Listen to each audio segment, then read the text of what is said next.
I feel fancy.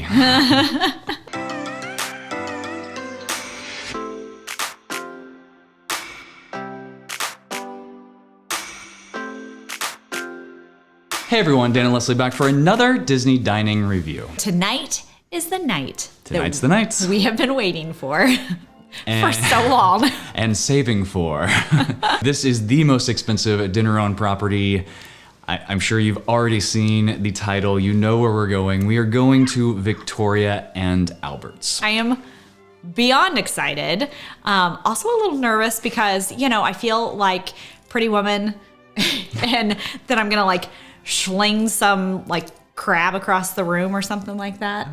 I think it was escargot. I don't really remember what she had, but anyway, she flung it across the room. All right, a little bit of background. Victoria and Albert's is the premier restaurant on property. It is located in the Grand Floridian Resort. Luckily, it comes with free complimentary valet parking, so we don't have to park across Floridian Way and then go back across that. I was so irritated with it. Go back and watch our Narcoossee's review and the little rant there if you don't know what I'm talking about. At Victoria and Albert's, there are some things that you kind of want to be aware of as you're booking your reservation for this. So there are 3 separate areas that you can dine. You have the dining room, which is where we are dining at this evening. It is described as the warmly lit room embodies a spirit of luxury and romance. You have Queen Victoria's room, which is this elegant, intimate setting behind closed doors manifests the craving for a perfect balance between food and wine. And then you have the chef's table, which is the most exclusive table tucked into a cozy kitchen above where guests can view our talented chef team at work.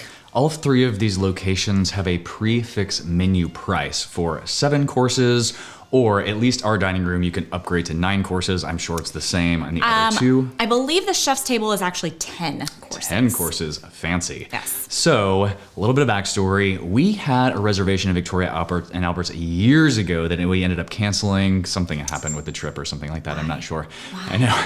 So, since we have done these dining reviews, we have been trying to get another reservation here. This is definitely a table service restaurant. It's definitely on Disney World property. It's definitely part of what we want to review to get every single restaurant done.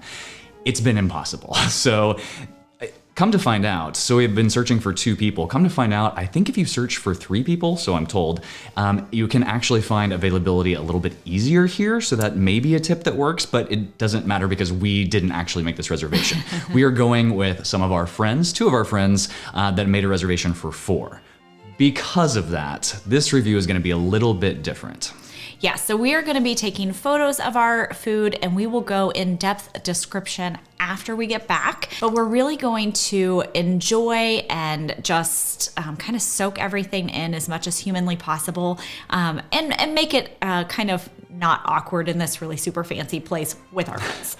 I'm also not sure that Victoria and Albert staff would appreciate the giant DSLR camera with the microphone on top of it sitting atop a tabletop tripod. It does get a little bit unwieldy, and it doesn't really bother us, and it doesn't really bother anyone else. It just probably would take away from the feel that they're trying to go for with the upscale restaurant there. So we will not be filming inside the restaurant. Yes. I will be capturing as much as I can on my iPhone and overlaying that onto us talking when we get back into the studio here. A couple other things to note is, 1, you have to cancel this reservation more than 5 days out. If you cancel within 5 days, it is a $100 per person cancellation fee. If it is within 24 hours, you are charged the full price of the meal. So remember that. Also, they are very good with working with dietary restrictions and allergies. However, they must know 24 hours or more in advance just because of the nature of how the courses come out and everything.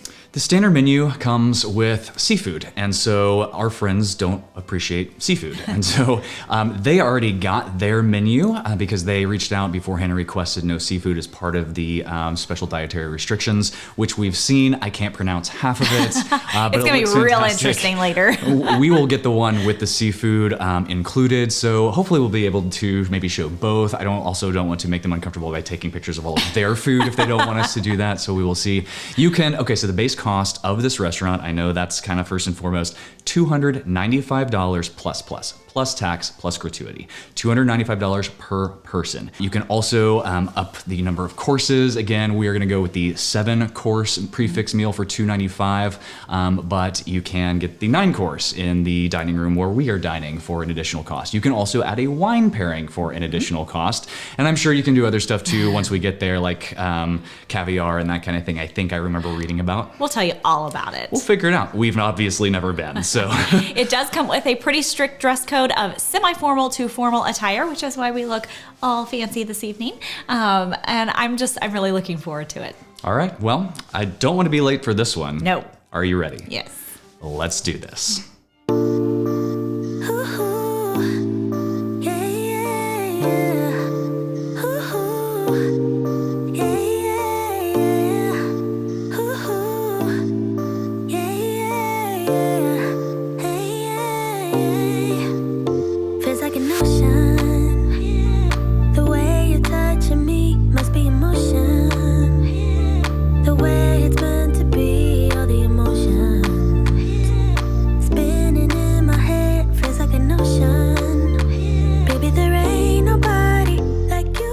All right, we are back. Wow. I mean, wow. If you are looking to plan your next magical vacation, please reach out to us over at Fantastical Vacations. We would love to help. We plan Disney destinations, cruises, Universal, and all-inclusive resorts. That was a nearly 4-hour dining experience. Yes. We got a lot to talk about, which is good because we didn't record anything in the restaurant. Let's start off with saying that we are not going to rate anything because it's a 5 out of 5. Much like 5 out of 5. Much like Monsieur Paul, 5 out of 5. But I don't know that I would ever go back. And that's not to say that it wasn't fabulous and that everything wasn't amazing and perfect and totally worth 5 Diamond, all of that. It's just not our style, right? That's fair. I mean, like, I might want to go back at some point down the road just to try it out again. But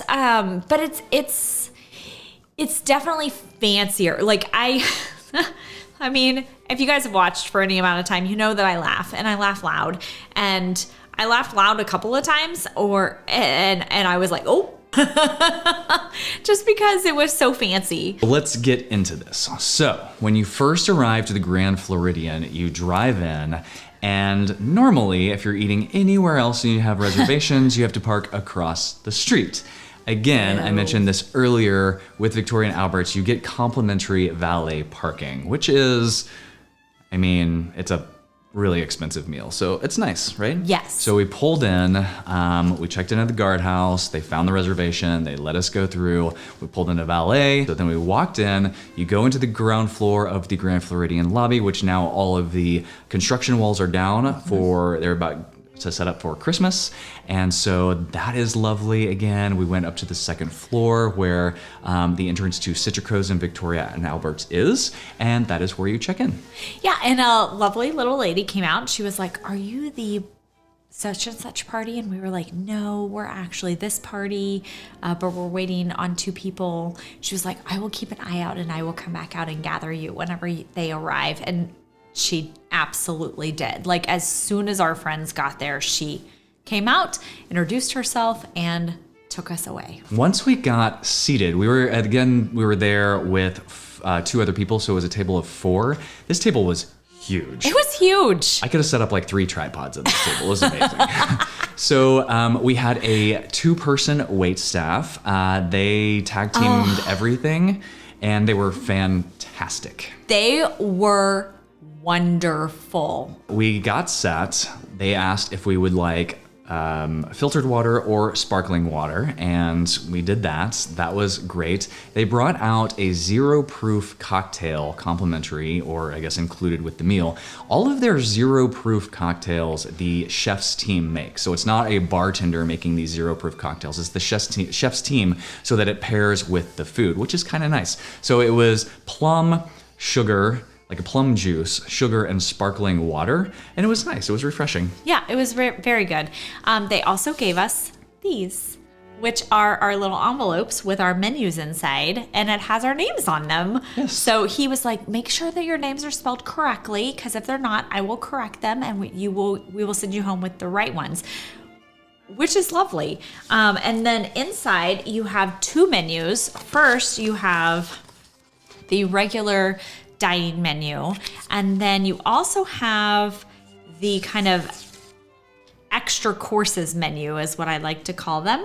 And so while we said before like 7 and 9 courses, this is actually more than 7, so this is actually more than 9. On this menu, it is totally personalized. The menu apparently changes daily. The menu is dated with today's date. It says, welcome to the dining room, and then it has got all of the courses, everything that we had. And at the bottom, it has the different chefs, the maitre d', and then the cost. And so it has $295 per guest. The one with the 2 extra courses is $375 per guest. The wine pairing for the base one is $155 per person. This one is $210 per person. Because there is a wine with each course. And then the 0 proof pairing here is $115 per person. This one is $145. First, they bring out a giant iPad. And this iPad is the drink menu. And so you can, from the main screen, you can click on bottled wine based on a variety or region. You can click on wines by the glass. You can click on cocktails. You can click on the water menu. There is a water menu from all over Europe. Which our friend partook of. Our friend got a Norwegian bottle of water for $15. And we all smelled it because she was like, it smells like fresh air. Water does And definitely it really does. taste different from different regions of the world. The one of the servers explained that the water from Spain actually almost has a salty taste to it because of Spain being by the sea and the water being filtered by like the sand and everything, and super interesting. It was very, very interesting. We did not get the wine pairing because we wanted to try the cocktails. So I had the old fashioned. It was called a haute fashioned, something like that. It was very, very good. It was $36, and it was very whiskey forward. And so the star of the show was the whiskey. So it was what I would consider to be not entirely balanced as far as the sweetness and the bitters and the bourbon, because normally in old fashioned you're not using the best whiskey that's out there. So this one was their take on an old fashioned. So the whiskey took a much more forward posture and everything else kind of stood back. They brought it out and it had not only 1 large ice cube, it had 1 crystal clear sphere ice cube in this glass, which made me so happy because not only is it 1 cube, the clear ice actually melts slower than the cloudy ice. They also poured this separate sparkling, I forget what all was in it, but that was kind of the sweetener, and it was meant to go in the drink, but they poured it in a separate little glass so you could add as much sweetener as you wanted. I just poured it all in there because he said it was measured to be all mixed together, so I just wanted it all together. Which is really nice, like that they give you that, personalization to your cocktail. So I actually got the Manhattan, which was a maple bacon Manhattan, and it had a little caramelized piece of bacon on top of it. And they did a very similar piece to that, where they had like a separate seltzer port that was on the side, and then you could add as much as you wanted. And I ended up pouring the whole thing in, but it was quite good, like very well balanced and very whiskey forward, but delicious. Yeah, what I appreciate about these cocktails is that they put so much thought into them, and they were so carefully and meticulously crafted. Like, it wasn't whether you wondered if somebody maybe just didn't put enough demerara, I can never say that word, demerara syrup. I was like, I can never say that word. Or maybe just splashed a little too much bitters or not enough or whatever in the back, like a bartender just going fast. Like, it was meticulous. Everything was meticulous. Like, every one of these little small tasting pieces had every little thing just perfectly placed on there. So it was very, very intentional, like everything they did. Anyway, they were great. So we each got a cocktail, and then we had we just got wine with like the rest of dinner. We just had like the same. We got Chateau Neuf de Pop as our wine that Which we is had. my favorite. It's yeah. Okay. So let's start talking about the food. Canapes. Canapes, yes. The first course was the canapes, which are meant to be eaten with your hand, so they don't even give you silverware. But they do give you a warm towel to kind of wipe your hands off once you've eaten all 3 bites with your hand. So there were 3 things. The first one, it was a little bit of melon, like a little piece of melon with black lime and then some Iberico ham, like shaved on top, which was lovely. Like it was very good. The saltiness of the ham, the sweetness of the melon, it just paired very, very well. Next up was it's called a New Zealand langoustine. I don't even really know how to describe it. They described it lovely in the restaurant. I mean, because what's on the menu is very minimal to what they actually put into the description whenever they gave it to us. But it was... I don't know how to describe it either, but it was very good. It was very good. Our friends had requested no seafood. Something in there was seafood based. Yeah. So they got a vegetarian little bite. Then our third bite was a Japanese Wagyu with capers in this little squid ink wrapping. That was so good. It was so good. This one little bite, you could taste. Like we've had Wagyu before, and we describe it as meat butter because it is so like fatty and just like melts in your mouth, and that's what this was. I mean, it was so silky smooth. It was so delicious. It was perfection. It was like just, if you could describe perfection in a bite, it was definitely that. Super, super good. So between every course, there was probably about 10 minutes or so. Sure. And so you had your course, you had your chance to savor it. They gave you several, probably 10 minutes to enjoy it. And then it was probably another 10 minutes before they brought the next course. Our next course was a little corn flan with caviar on top of it and a little chicharron that had some like spice on it. And so he recommended trying each piece separately and then putting them all together.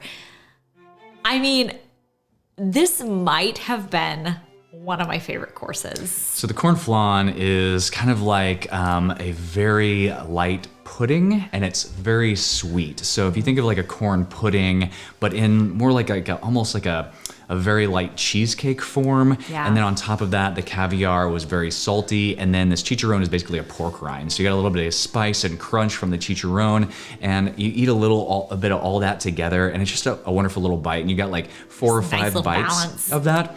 It was lovely. It was great. The next course was maybe my favorite. It was this one was good too. It was the king salmon. And so it was a poached king salmon that was kind of like, it was poached, but it was also kind of raw. And so it was almost like you had a sushi course. It was about 4 bites, and then it had like a pea curry. And then there was this... broth. It was broth, but it was like, I don't know if it's what they poached the salmon in, but it had the butter that they poached the salmon in mixed with the broth. It was fantastic. I literally wanted to pick up the bowl and drink the broth after I was done with the salmon. It was wonderful. And that salmon, I kid you not, just like melted in your mouth. It just good. melted. It was So good. Fantastic. Next, we had the toothfish, which is a fish that apparently is caught from like 2,000 feet deep, from what they tell us. Antarctic waters. Which, I mean, I love this fish. This was a fantastic fish. It was delicious. It was flaky. It was moist. It was just wonderful. It was a flaky whitefish, so if I had to compare it to something that I've had before, it would be like halibut, or maybe even like probably halibut. Yeah. That's a good description to it. But it also had like some charred zucchini and some squash amongst it, and like a little crispy something on top of it. All of it together, there was a lot of nice vegetables and vegetable purees that went along with it. And then the fish itself just really stood out. There were 3 different sauces with this. There was a curry sauce, there was a chimichurri sauce, and then some sort of like pepper sauce that was had some kick to it. They were great, and you could kind of mix and match. And he said it was kind of all meant to like complement each other, so you don't have to worry about keeping sauces separate from each other. Oh, the other thing that they did was with several of these main courses. And they were all super small. So like the toothfish was maybe 3 bites, maybe 4 bites, depending on how big your bites were. Yeah. But with these main courses, these main entree courses, they would bring out bread and butter with each course. Yeah. And so each course had its own butter. So the first one was like a regular butter from France that had salt, like sea salt cracked on top. And then the next one was this glass egg. I don't even know how to describe how good this bread was. It was like a life-changing moment whenever I took a bite of this. Well, it was like an herb bread, but in the glass egg, it was like a regular butter, but then there was this herb butter on top of it that you kind of got both and mixed them on the bread. And so it was like this herbaceous butter with an herbaceous bread. And the bread was like almost just like, it just evaporated. It was just, I don't know, it was just so good. So good. So the next course was the pork course. And so the closest thing I can describe is basically like a pork tenderloin. So it was a round disc of pork that was maybe 3/4 of an inch thick and then maybe like 2.5, 3 inches in diameter. And it was like crispy on the outside with like pork belly on the outside, and then on the inside some sort of pork mixture, I don't know. Anyway, they cooked it and then they seared it and then they put it on a corn cake. Yes. It was phenomenal. It was so good. And then there was some sort of pork sauce. It was so good. And then our next dish was the lamb dish. And I thought I was blown away with the pork dish. And then I took a bite of this lamb dish and I needed a minute. Like, I just needed a minute to like, just relish it. Like, we were in active conversation with our friends and I think all of us took a bite and we were like, okay. Yeah. I love lamb. And so there were these 2 very small medallions of lamb cooked medium rare. He did ask if anybody wanted it cooked differently than medium rare, but medium rare is perfect for us. And that was next to a charred leek. And there were these couple of dollops of this sauce made from olives and pistachio. And then there was a sauce on top that he like drizzled on top of the lamb. It was that, okay, I take it back. It was either the lamb or the salmon that was my favorite. One of the 2. Man, that lamb was really good. Then we kind of came to the end of the dinner portion, I would say. And they gave us, the next dish was a platter of cheese with accompaniments. The cheese was great. It had 2 different goat cheeses. So there was like a goat cheese puree, then an actual goat cheese. And then there was some sort of like whipped cheese that he said they made like they would make ice cream. They just didn't chill it. So it was almost like a pudding consistency. So good. It was really well done. It was so good. I mean, and he was like, oh, this will pair well with your red wine that you got. And boy, did it. Like, it really paired well. And then there was an actual like huckleberry. And then... it was a gooseberry. A gooseberry. Then the jam, like he had a... Huckleberry jam. He had an eyedropper of huckleberry jam that he dropped a couple of drops of huckleberry jam. And then there was like a little chunk of blue cheese. And so it was just really, really well done, this cheese course. Yes. I'm like reliving the whole moment. And then we kind of rolled into dessert. And quite honestly, like the dessert part was not my favorite. Oh, hold on. There were 3 courses of dessert. The first course of dessert was my favorite. Okay. So it came out in this bowl, and there was this little like that one was this little like white wafer cookie thing, and I thought that's what all that was in there. But he said this is a chance to clear your palate for the dessert courses. Yeah. And I thought it was just the wafer cookie, but like you cracked this white wafer cookie, and it just kept going. And the wafer cookie was actually like a meringue, but it was the best meringue you've ever had in your whole life. It was this mascarpone cream underneath the wafer cookie, and then mixed in there was this African chocolate And then there was also passion fruit in there. So it's just like layer of flavor upon layer of flavor. And some kind of coffee too, like a coffee flavor too. It was so good. That was the best dessert course. The other two dessert courses were good, not great. So at least not for our taste. Right. So there was an apple tarte tatin, and it was kind of their take on an apple pie. It was basically just this apple tart that was really well cooked, very, very soft and nice. And then there's this like vanilla sauce that he poured off to the side. It was good. It tasted good. But honestly, I'd rather just have apple pie and ice cream if it was me. So. And then the last little dish that they brought out were like these little small bites. There was like a raspberry piece. There was a rolled pomegranate with coconut, like gelée type thing. And then there was a balsamic fig ganache and then a marshmallow thing. And honestly, I didn't love any of them. Like I took like a bite and then I was like, and I left the other bite on my plate. The last thing they did was this coffee percolator. That was the fanciest coffee percolator I've ever seen. It was so fancy. It was this. I fear that Dan is going to look for this on Amazon. No, it's just too much cleanup. But he brought out this little burner. It was like a Bunsen burner. It's actually like I've got one that I bought as a cigar lighter when I used to smoke cigars years ago. But it was. Anyway, I'll throw a video in it here, but it heated so the water was already hot in the base of this thing. He said you just had to heat it enough that it would boil and go up into the top where the coffee grounds were. And then when he turned it off, it cooled back down and it settled back down on the bottom. And then that's how they brewed the coffee. And it was this Indonesian Arabica coffee, which was so good. Super good. A little bit weak for me. I would have rather have it be a little bit stronger. It was a little bit weak for me. But, I loved it. But it was very, very well done. Just my taste. I would just like a little bit stronger coffee. And they made our friend's tea the same way. So she did not want coffee, and so she wanted tea instead, and they made her tea the same way.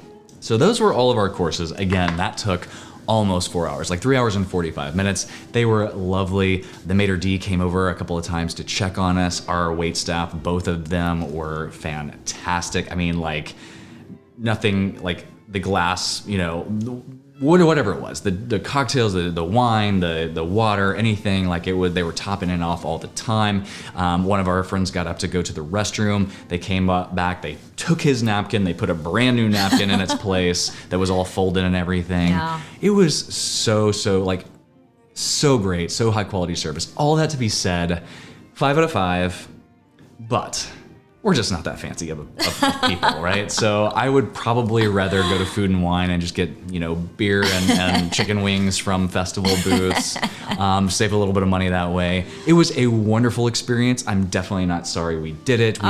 We've been saving up for it. Like we had this plan, so it was in the plan. It's what we wanted to do.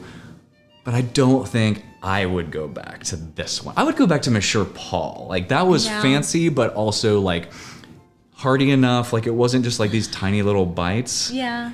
It was worth it. Don't get me wrong. 5 diamond, 100%. 100%. Like just, it blows you away. I mean, just and what they can do in like one little bite. And I felt like Remy, whenever you like take a bite and like all the fireworks start going off because it's like one little bite and there's all these flavors combined in one, and it was a true experience for something like that. Well, it's fun that they tell the story of how they make it after they put it in front of you before you try it, because most of the stuff, if I had just tried it, I'd be like, that's really good, that tastes really good. But when they go through and they tell, okay, well, this is this, look for this flavor. We got this from this country. And, then it starts to make sense, and then you can like taste the different layers of flavors like as you're reliving the story that they just told you while you're eating it. So I do appreciate that. That's really, really cool. Yeah.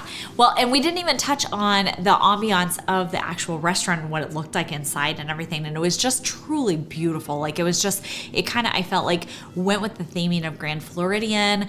I actually was looking at this post, post in the room the entire time, and it had like a little dragonfly on it, which made me think of my mom because she loves dragonflies. But there was like butterflies scattered throughout, and then there was a harpist in the middle of the room, and she was playing all kinds of music. And there was times that I was like, oh my gosh, this is the Game of Thrones theme song. Like, I recorded a little bit of her playing Game of Thrones. If I can, I'll try to overlay that in right here. It was so nice. Yeah, I mean, it was everything. There was like Les Miserables, and there was Phantom of the Opera, and there was a couple of Disney songs, not as much as I would have expected, but like a couple of Disney songs. She even played Taylor Swift at one point. Like, you know, I mean, you could make requests. Yeah, you could request songs, and she was truly talented, and just it was nice. And at first I thought, oh, that's kind of loud and overbearing a little bit. Like, it was just a little loud. But when she stopped, I was like, now it's too quiet. I need her to come back. Yep. And then, like, when you went to the restroom, there was this giant mural of Cinderella in the castle, which was really cool. It's just a very, very upscale fine dining. Like, I can see what the hype is about for sure. Yeah, definitely. It was really, really, truly wonderful. So if you are liking these videos, please don't forget to hit that like and subscribe so you don't miss the next one. And we will see you on the next video.